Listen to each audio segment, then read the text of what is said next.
Mas Wibi mungkin bisa dijelaskan Mas Wibi siapa? Silakan.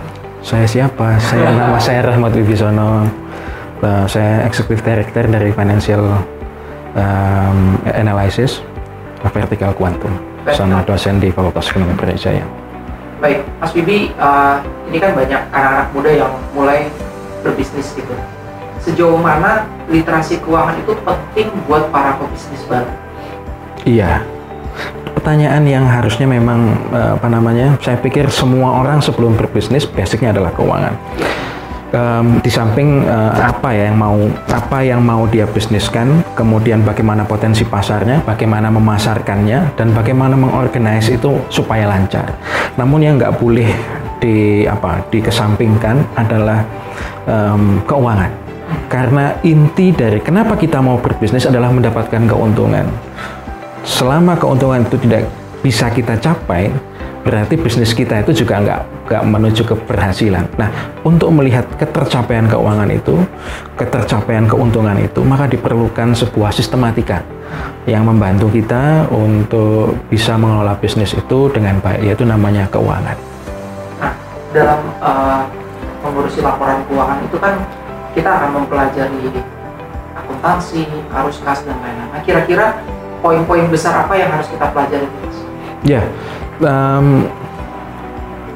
pada tahap dasar sebenarnya menjalankan bisnis itu kebanyakan dari kita itu selalu berpikir cash in dan cash out. Ya, padahal di balik cash in dan cash out itu banyak hal yang memang harus kita kita manage dengan bagus. Ya, karena sering kejadian kayaknya bisnis saya jalan nih, tapi duitnya kok nggak ada ya, gitu ya, duitnya kok nggak ada ya, gitu.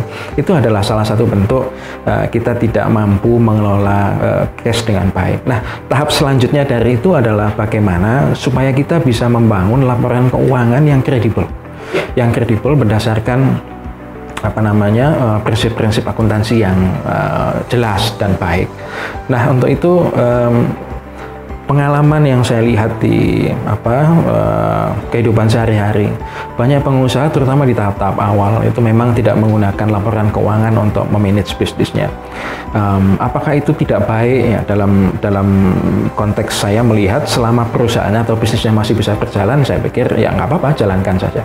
Tapi untuk jangka panjang dia harus mulai berpikir membuat laporan keuangan yang baik dan proper. Nah, itu sangat membantu. Apapun kebijakannya, apapun strategi bisnisnya, kalau kita tidak punya laporan keuangan yang baik, maka semuanya tidak akan terkontrol dengan baik. Ya, jadi kita perlu laporan keuangan. Ya. Jangan dibayangkan laporan keuangan itu sulit gitu ya, jelimet, susah gitu ya. Itu sangat tergantung dari size bisnisnya dan bisnisnya apa. Kalau size bisnis kita kecil, ya nggak ruwet juga laporan keuangannya, mudah gitu ya. Kemudian hanya perlu adjustment di beberapa titik. Tapi semakin kompleks bisnisnya juga memerlukan laporan keuangannya juga bisa mengidentifikasi bisnisnya juga perlu yang lebih kompleks. Gitu.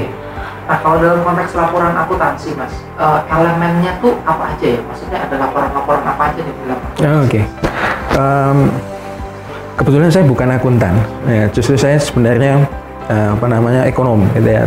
Kebetulan saya bekerja di keuangan puluhan tahun, jadi dasar itu juga membantu saya untuk membuat sebuah kesimpulan.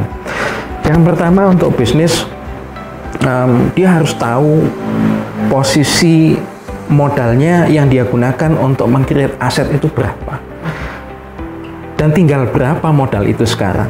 Tinggal itu dalam tanda kutip naikkah atau turunkah. Jadi kita perlu modal itu.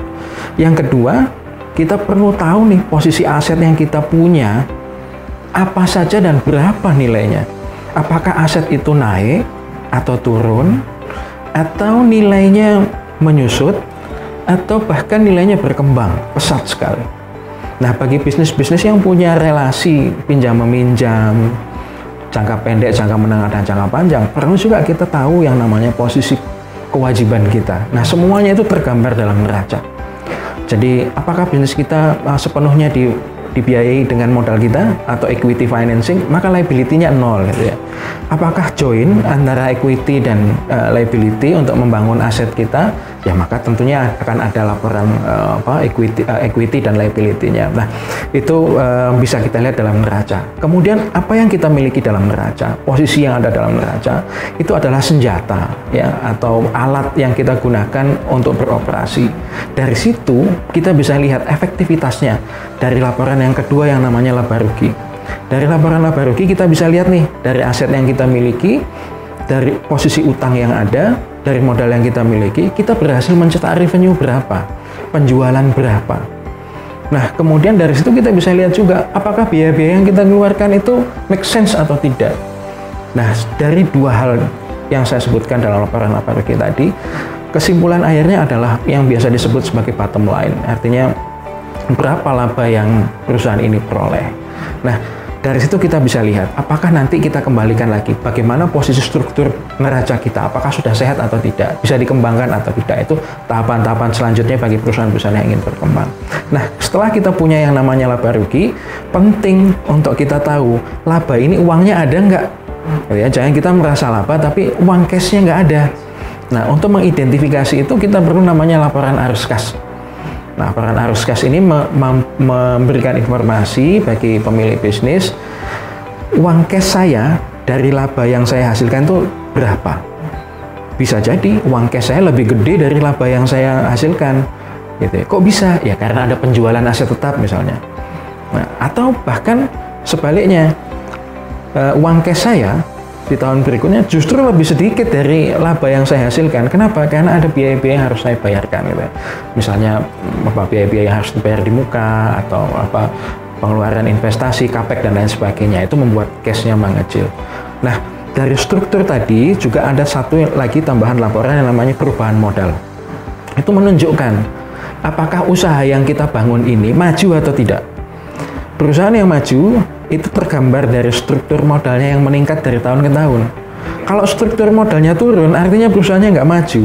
Kenapa? Karena modal yang distorkan di awal itu termakan untuk menutupi biaya-biaya kerugiannya.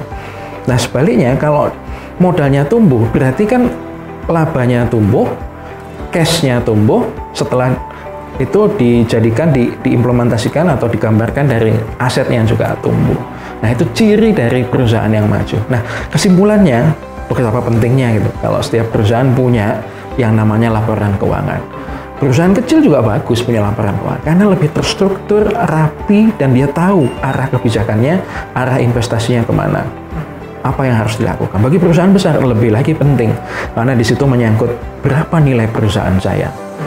Kalau saya ingin memasukkan investor lain atau saya akan menggandeng partner, maka berapa nilai perusahaan yang saya akan tawarkan kepada partner. Nah, itu menjadi hal-hal yang strategik bagi perusahaan-perusahaan yang besar. Mungkin gitu, Mas ya. Wah, keren banget, Mas.